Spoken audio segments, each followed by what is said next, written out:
To get to today's class, what we're going to do is we're going to use Blackboard Collaborate.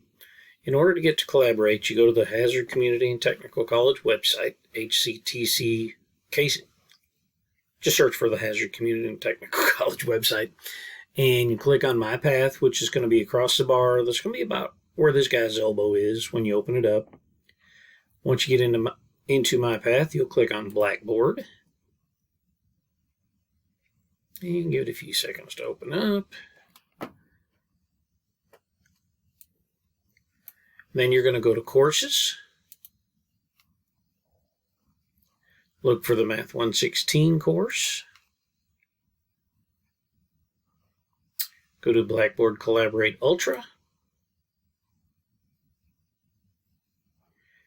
And then you see where this line is that has the Math 116. What we're going to have to do is come all the way over to the right side here, click on this, and hit Join Course Room.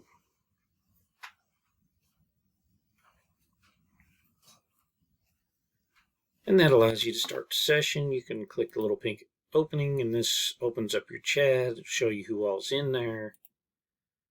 Right now it's just me. We can share content if we need to, and you can do your settings. Down here is where you would click on this to get your microphone active. You can click on this if you want to see the video. You can say, hi, there I am. If I wanted to share the video, I can do that. But that'll get you into the class because we're going to be talking right in here. And it won't be a long class today, but we do need to make a little bit of progress.